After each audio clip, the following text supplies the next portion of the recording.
Hello dear students, welcome to Kataria pharmacy. So students, कैसे हैं आप सब? आई होप सभी ठीक होंगे। तो हम स्टडी कर रहे थे B pharma first semester human anatomy and physiology first.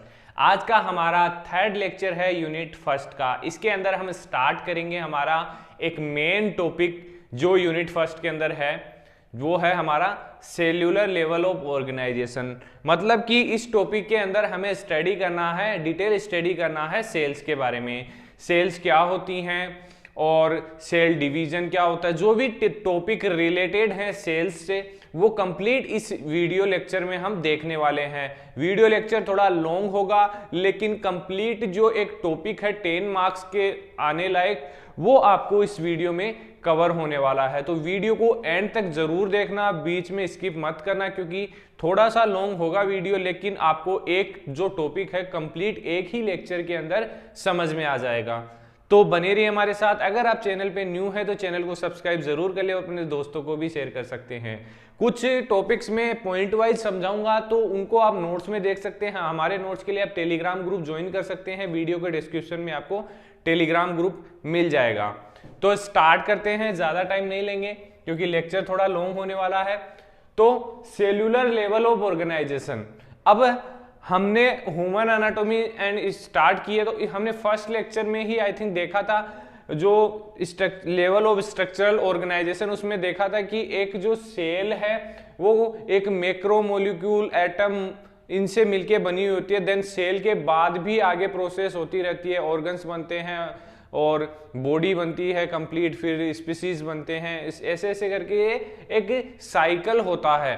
तो उसी का एक मतलब एक देखे तो जो ह्यूमन बॉडी है हमारी, उसी का एक पार्ट होगा सेल। सभी जानते हैं, सभी स्टूडेंट की cell is a smallest unit of the our body. तो वही है डेफिनेशन, बहुत ही सिंपल आएगी इसकी। सबसे पहले हम स्टडी करेंगे इसके अंदर, अगर टॉपिक आता है आपको तो यही लिखना है, structure and function of cells. सबसे पहले आपको थोड़ा सा इंट्रोडक्शन लिखना है, देन उसकी स्ट्रक्चर आपको बनानी है और क्या क्या इसके अंदर पार्ट्स होते हैं उनको मेंशन करना है।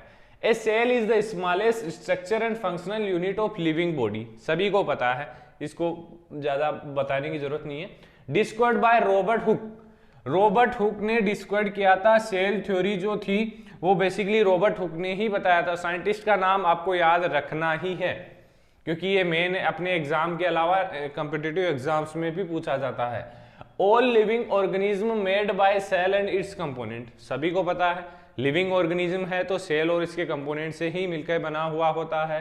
बात कर लेते हैं सेल की स्ट्रक्चर की।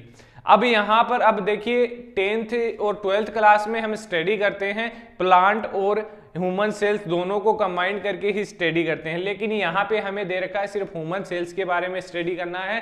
तो ह्यूमन सेल्स की स्ट्रक्चर हमने यहाँ पर बनाई है। तो सबसे जो आउटर कवरिंग होती है ह्यूमन सेल की, उसको हम बोलते हैं सेल वॉल, लेकिन जो सेकंड लेयर होगी उसको हम बोलेंगे सेल मेम्ब्रेन। इसके अक्रॉस ही जो भी मॉलिक्यूल्स हैं उनका ट्रांसपोर्ट होता है। तो ये सेल मेम्ब्रेन हो गई और सेल वॉल हो गई। इसके बाद इसमें देखिए काफी कंपोनेंट्स हैं, बाकी कुछ छूट भी गया हो कंपोनेंट तो आप अपने अकॉर्डिंग डायग्राम रिप्रेजेंट कर सकते हैं, बना सकते हैं गूगल से देख के। तो देखिए राइबोसोम इसके अंदर होगा, rough endoplasmic reticulum, smooth endoplasmic reticulum, nucleus present होगा, न्यूक्लियस के अंदर न्यूक्लियोलस होंगे, गोल्जी बॉडी होगी, माइट्रोकोंडिया होंगे, वेक्यूल्स होंगे जो रिक्तिका हिंदी में बोलते हैं, और इसके अलावा और भी कंपोनेंट्स हैं जो कुछ छूट गए हैं हमसे, वो भी आप देख लेता हो। तो एक सिंपल स्ट्रक्चर है सेल की। तो अगर एग्जाम में क्वेश्चन आता है 10 मार्क्स में सेल के रिलेटेड, तो आपको डायग्राम 100% बनाना है, क्योंकि डायग्राम अगर आप नहीं बनाओगे तो आपका जो इंप्रेशन है एग्जामिनर के, तो वो अच्छा नहीं होगा। अब बात कर लेते हैं कंपोनेंट कौन कौन से, यहां भी मैंने बता दिया। इसके अलावा देखिए सेल 3 पार्ट्स में डिवाइड की गई है, सेल मेम्ब्रेन, साइटोप्लाज्म और न्यूक्लियस। सेल मेम्ब्रेन आपने देख ली, जो आउटर कवरिंग है उसके अंदर की जो लेयर है उसको सेल मेम्ब्रेन बोलते हैं। साइटोप्लाज्म इसके अंदर मेन होता है। साइटोप्लाज्म में सभी जो कंपोनेंट्स होते हैं एक सेल के, वो प्रेजेंट होते हैं, लिविंग और नॉन लिविंग दोनों टाइप के। बाकी न्यूक्लियस इसके सेंटर में प्रेजेंट होता है। एक सेकंड, सॉरी। तो जो न्यूक्लियस है वो सेंटर में प्रेजेंट होता है, तो इसका अलग हो गया, ये अलग हो गया। बात कर लेते हैं साइटोप्लाज्म, जो मेन कंपोनेंट होगा सेल का। तो इसमें लिविंग ऑर्गेनेल्स होंगे और non living organelles basically present होंगे। ऑर्गेनेल्स हम जो कंपोनेंट प्रेजेंट है साइटोप्लाज्म के, उन्हीं को ऑर्गेनेल्स हम बोलते हैं। साइटोप्लाज्म मतलब जो फ्लूइड इसके अंदर भरा हुआ है उसको हम बोलते हैं साइटोप्लाज्म। तो लिविंग ऑर्गेनेल्स में कौन कौन से हैं? Mitochondria, lysosome, ribosome, Golgi body, endoplasmic reticulum और सेंट्रोसोम्स। तो अगर आप नोट्स अफोर्ड नहीं कर सकते तो आप यहां से भी नोट्स बना सकते हैं, तो स्क्रीनशॉट ले सकते हैं। बीच में लास्ट में भी आपको स्क्रीनशॉट लेने का मौका मिलेगा।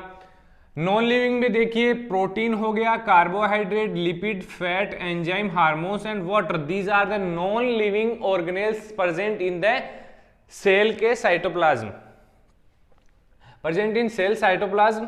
तो ये हो गया general introduction of structure and function of cells. Cells का जनरल इंट्रोडक्शन हो गया। अब एक टॉपिक और है इसके अंदर, टॉपिक भी हमारे कवर हो रहे हैं और जो मेन चैप्टर है वो भी हम कंप्लीट कर रहे हैं। तो टॉपिक है transport across cell membrane. Cell membrane के अक्रॉस ट्रांसपोर्ट कौन कौन से प्रोसेस के थ्रू होता है, तो वो यहाँ पर दिया है। हमने इसकी थ्योरी यहाँ पे मेंशन नहीं की है, क्योंकि अगर ऐसा करेंगे तो और भी काफी लेक्चर हमारा बड़ा हो जाएगा। तो इस टॉपिक को अगर आगे आएगा हमारे सिलेबस में तो हम इसको कंप्लीट डिटेल में स्टडी करेंगे। बाकी यहाँ पे हम समझा देते हैं, नोट्स में कंप्लीट ये लिखा हुआ है। तो आप सभी पढ़े हुए हैं, लेकिन रिवीजन की आपको रिक्वायरमेंट है। 4 टाइप के ट्रांसपोर्ट सिस्टम होते हैं सेल मेम्ब्रेन के अक्रॉस मॉलिक्यूल्स को ट्रांसपोर्ट करने के लिए। फर्स्ट है एक्टिव ट्रांसपोर्ट, सेकंड है पैसिव, थर्ड है फैसिलिटेटेड डिफ्यूजन, फोर्थ है ऑस्मोसिस। तो फर्स्ट जो एक्टिव ट्रांसपोर्ट होता है उसके अंदर जो मॉलिक्यूल होते हैं सेल मेम्ब्रेन के थ्रू जिनका ट्रांसपोर्ट होता है वो बेसिकली लो कंसंट्रेशन से हाई कंसंट्रेशन की ओर उनका ट्रांसपोर्ट होगा। मतलब कि अगर सेल है, सेल के बाहर लो कंसंट्रेशन है तो मॉलिक्यूल का ट्रांसफर अंदर की ओर होगा, क्योंकि यहाँ पर कंसंट्रेशन हाई होगी। बाकी पैसिव ट्रांसपोर्ट क्या होता है, इसके अंदर जो मॉलिक्यूल्स का ट्रांसपोर्ट होता है उसमें कोई भी एनर्जी की नीड नहीं होती है, विदाउट एनर्जी ट्रांसपोर्ट किया जाता है बहुत ही इजीली।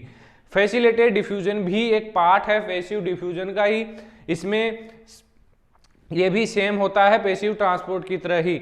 और लास्ट है ओस्मोसिस। ओस्मोसिस में क्या होता है कि एक्टिव ट्रांसपोर्ट जो है उसका अपोजिट यहाँ पर होगा कि हाई कंसंट्रेशन से लो कंसंट्रेशन की ओर जो मॉलिक्यूल है वो मूव करेंगे और ट्रांसपोर्ट होगा सेल के अक्रॉस। तो ये हो गया ट्रांसपोर्ट अक्रॉस सेल मेम्ब्रेन। अब हम बात कर लेते हैं सेल डिवीजन के बारे में, बहुत ही इंपॉर्टेंट है। तो सेल डिवीजन हम देख लेते हैं। अब हम बात कर लेते हैं सेल डिवीजन के बारे में। तो सेल डिवीजन आप सभी जानते होंगे कि सेल डिवीजन में क्या होता है कि एक सेल से 2 या 2 से अधिक सेल्स का फॉर्मेशन होता है। मतलब एक टुकड़ा 2 या 4 पार्ट में डिवाइड हो जाता है। ये एक सिंपल डेफिनेशन हो गई किसी भी सेल डिवीजन की, या फिर बोले तो कोई भी चीज का डिवीजन हो रहा है तो उसकी डेफिनेशन आप इजीली लिख सकते हैं कि एक पार्ट का 2 पार्ट्स में या उससे अधिक पार्ट में डिवाइड होना ही डिवीजन उसको बोलते हैं हम। तो यहाँ भी सेम ही होगा, इसमें हम ऐड कर देंगे सेल। तो cell division is the process by which a parent cell divide into 2 और मोर टुगेदर सेल्स।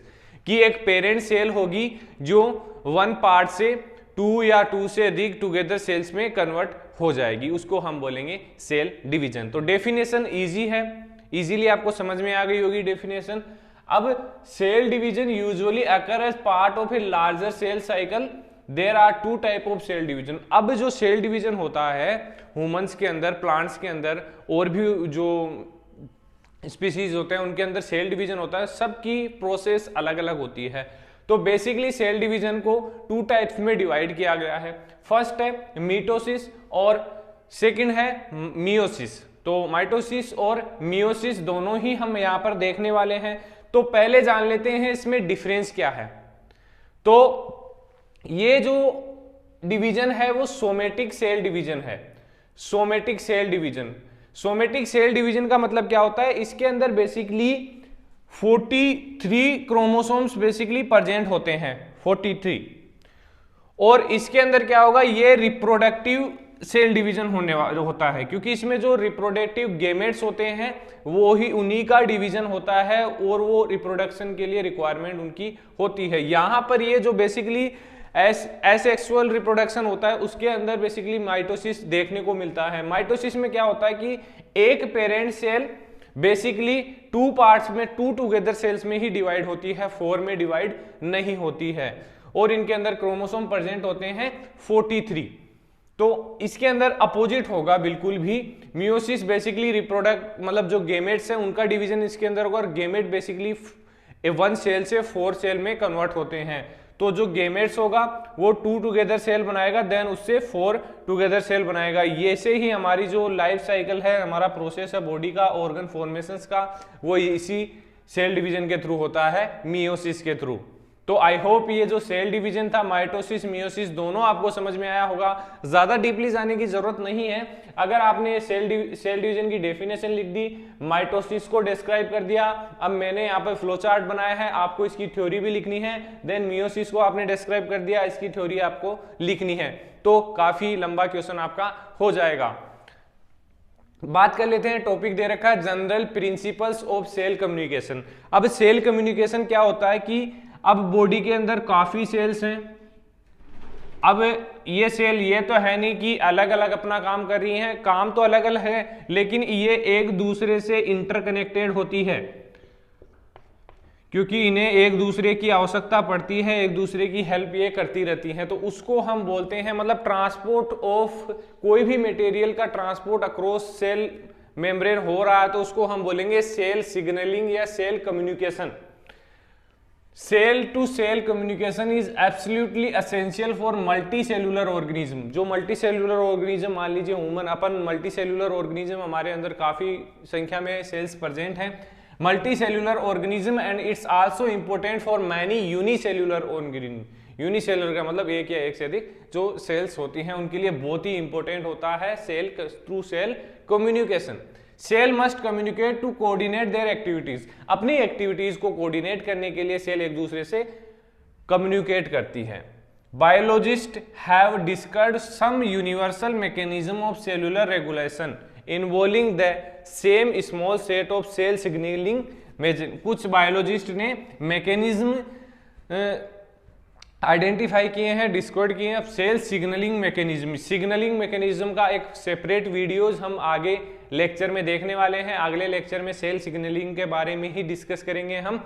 सेल में receive A variety of signal, different types के सिग्नल सेल रिसीव करती है और ट्रांसफर करती है अदर सेल में, जैसे कि केमिकल सिग्नल्स हो गए, इलेक्ट्रोमैग्नेटिक सिग्नल्स हो गए, मैकेनिकल सिग्नल्स हो गए। तो ऐसे एक दूसरे के बीच में इंफॉर्मेशंस का ट्रांसफर होता रहता है एक सेल से दूसरे सेल के अंदर। तो ये था हमारा सेल से रिलेटेड। अब इसके अंदर एक टॉपिक है हमारा सेल सिग्नलिंग, उसके बारे में नेक्स्ट लेक्चर में हम स्टडी करेंगे। और भी कोई टॉपिक हमारा रह गया होगा सेल से रिलेटेड, वो नेक्स्ट लेक्चर में हम स्टडी कर लेंगे। और उसके बाद हमारा जो नेक्स्ट चैप्टर होने वाला है टिश्यू, उसको अच्छे से डीपली हम स्टडी करेंगे। तो बने रहिए हमारे साथ। अगर वीडियो अच्छी लगी तो वीडियो को लाइक जरूर करें और चैनल को सब्सक्राइब कर लीजिए और अपने दोस्तों को ज्यादा से ज्यादा शेयर कीजिए। धन्यवाद।